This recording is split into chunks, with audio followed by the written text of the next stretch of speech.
Hola, mi es nombre Wale Oluwade. So, what are the practical steps you can take to becoming a highly informed and educated individual?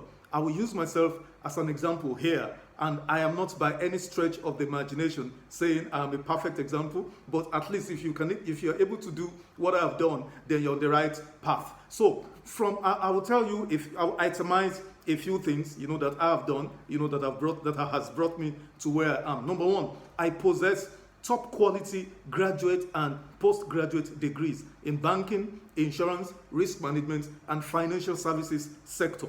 In addition to that, I have professional qualifications as a chartered insurer and chartered broker. So I have at least, a top quality academic and professional qualification. In addition to that, number two now, from my teenage years, I have been reading at least 3 or more, newspapers: The Guardian, Daily Times of blessed memory, Tribune, Punch.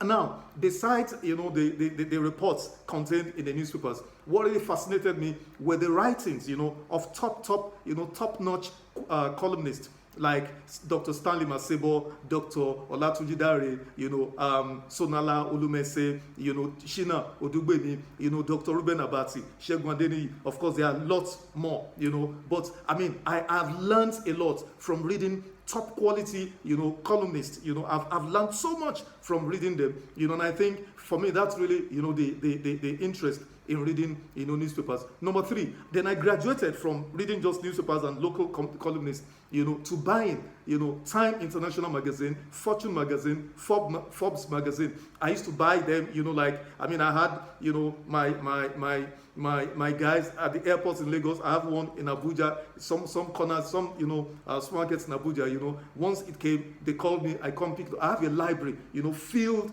full, of Fortune, Time International Magazine, Newsweek magazine. As I speak, one day maybe I will show you a collection of this. Number 4, currently I read 5 to 7 newspapers daily. I'm sure you're thinking, how is this possible? We're in the digital age. Yes, I still buy my couple of newspapers every day. I buy This Day and one other Nigerian newspaper, but then I still have, I sit down on my laptop, and I go through, American newspapers, the New York Times, Washington Post, Wall Street Journal, and then I switch over, to my favorite, the in the United Kingdom, Daily Telegraph, the Guardian of UK. I'm not sure many people know that the current British Prime Minister, Boris Johnson, used to be an editor. He's a journalist and used to be an editor of the Daily Telegraph. But my favorite newspaper, or journal in the United Kingdom is the Financial Times, magazine, because as a student I used to buy it and I'll tuck it under my armpit, and my classmates used to look at me like, what's wrong with this, foreign guy, reading, UK newspaper. But it helped me, because of the course I was studying and all of that. Also, number 6, I read books. I have read and I'm still reading books on varied subjects and topics: politics, biographies, but especially I love to collect, technical reports, journals, research papers on different disciplines and topics. Number 7, I search out and read the reports of studies done by development agencies such as the World Bank, IMF, United Nations, European Community Bank, that's the ECB, ADB, African Development Bank, the UNDP, etc. I love to just sit down, Google and find some of these there, global reports on all sorts of subjects. I will download it, keep it. If I show you the treasure trove, of the kinds of reports, intelligence reports that I have, it will actually blow you. In any case, I couldn't do what I do as a management consultant if I didn't have access to top quality, intelligence on broad range of subjects. Number 8, I watch lots of current affairs programs on television, especially CNN. My favorite foreign channel, in fact, my favorite TV channel is CNN, besides sports or football. Now on CNN, of course I know CNN, is into promoting American imperialism and all of that. But it's the professionalism is second to none. Top notch. Yeah, it's left wing, democratic, whatever. But my fascination actually with CNN are their news anchor. Now number 1, Fareed Zakaria. That's my best. That's my favorite.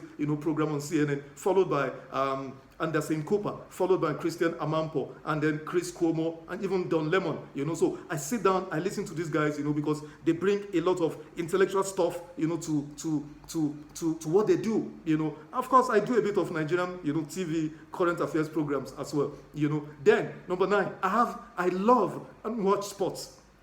I love and watch sports. I'm an avid football fan, and I'm a gunner, Arsenal fan, I love tennis, I'm a Nadal, I'm a crazy Nadal fan, I love golf, of course, Tiger Woods, athletics, Usain Bolt and all of that, I love boxing, I used to give up on boxing, but now with Tyson Fury threw a curveball, I didn't expect that, he beats Deontay Wilder silly, so I love sports, I follow sports passionately. Number 10, I do lots of movies too. As they say, arts imitate life. So it's very true. I have learned a lot, a great deal from watching, great movies. I've learned a great deal from watching countless great movies. Number 11, I watch documentaries on the National Geographic Channel. I watch a lot of History Channel. You will learn a lot from watching this on DSTV. Number 12, so these are just a few of how I have developed my mind over the years. Of course, I have a library, a collection of Christian books,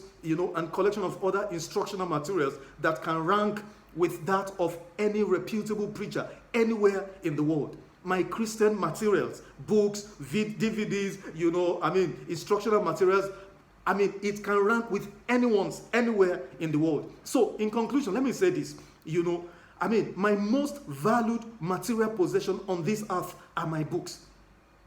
My most treasured material possession on this earth are my books. I cannot trade these for anything. I cannot, because without my books, I am nothing. So, I would say this, between